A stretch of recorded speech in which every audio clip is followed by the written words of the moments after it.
Hello, friends. So the other day, Corbin threw his Woody toy. He didn't drop it. He didn't toss it gently. He threw it across the room. And in that split second where the big feelings took over before the thinking part of his brain even had a chance to weigh in. If you have a toddler, you know this moment very well. The toy in the air, that split second where you decide what happens next. I used to think that my job in that moment was to correct the throwing as fast as possible. And today I want to walk you through what I actually do instead, because it's not about correcting in the moment at all. It's about what happens afterwards. So before I show you the practice, I want to tell you the one rule that I follow every single time, because it changes how this whole thing works. We never reenact the negative behavior, only the positive, only what we're wanting to teach. So that means when Corbin and I are practicing together, I'm never showing him throwing again. I'm never modeling the thing that we don't want. I'm only ever showing him with my own hands exactly what we do want. His brain doesn't need another rehearsal of throwing. It's already had that rehearsal. What it does need is a rehearsal of the alternative. Thought I had a toy with me. Keep that rule in the back of your pocket because it shows up every single step I'm about to walk you through. So when it's just me and Corbin, what I do is we'll use a pickleball. I pick up, this is Woody. I pick up Woody myself, his Toy Story cowboy, one of his absolute favorites, or pickleball, also another absolute favorite, and I show him physically, one hand to the other. I take Woody, or pickleball, in my right hand, and I hand him kindly over to my left hand. I show gentle, slow, so he can actually see what kind and respectful looks like with his own eyes. If another adult is around, we do the demo a little differently. So instead of me showing my hand to my other hand, the two adults practice with each other. We practice with each other first. One of us hands our Woody or pickleball ball kindly to the other, and we let Corbin watch two people modeling it back and forth, not just me talking to myself, which is equally beneficial. So seeing two grown-ups practice the same thing that he's about to practice, or even just me to me, makes it feel less like a lesson aimed at him, and it's more like this is just how we treat things around here. Period. We treat things with love and kindness and respect. And little ones aren't just listening to our words in this moment. They're watching us. They're watching our hands. So I make sure my hands, or our hands, are doing exactly what I want his hands to learn. Then I turn to him and say, okay, your turn. And this is the phrase that carries the whole thing. Let's try again. I pick up what he might say for Woody, kind of narrating for him, something like, what are you doing? You're my toy, and I like you. We want to respect our things and treat them with kindness. Throwing you isn't very kind or respectful. So let's try again.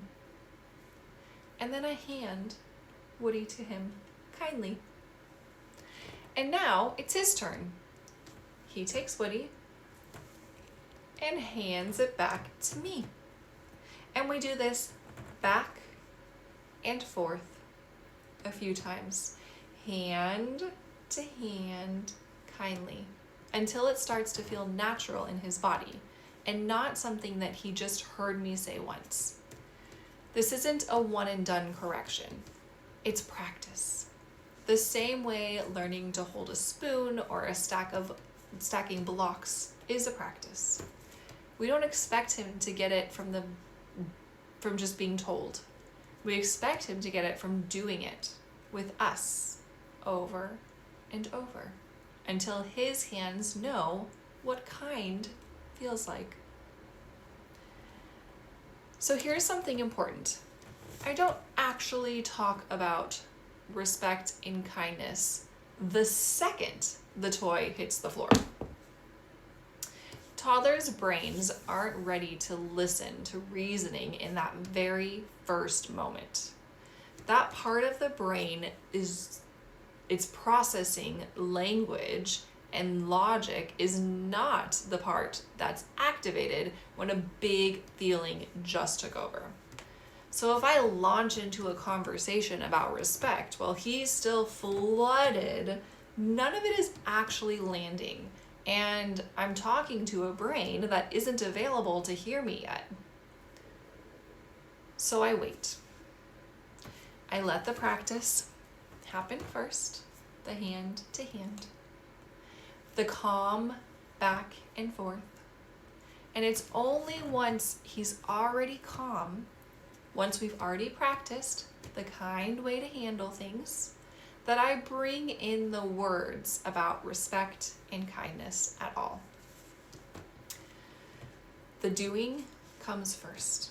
The talking about why comes after, not the other way around, which is the most common way that we do things.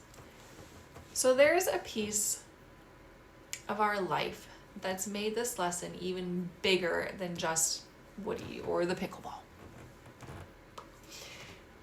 We are professional pet sitters, so we live in other people's homes, and for a while, Corbin had a specific rule in his head that if something was Mr. Aaron's, he knew not to treat it with disrespect.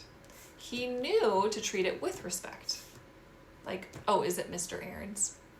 Which is very sweet, but it's not actually the lesson that we're going for, because what we're now working on after realizing what we set up is helping him understand that it doesn't matter whose it is.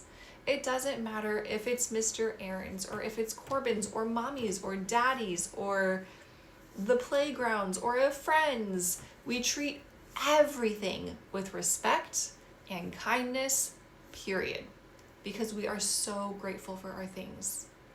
And that's the real shift that we're after. Not be careful because this belongs to someone else, but be kind because this is how we treat our things that we're grateful for. Always, no matter whose name is on it. That's a much bigger lesson than just a toy. That's a value that he gets to carry with him for the rest of his life. So here's the full picture. All the pieces together.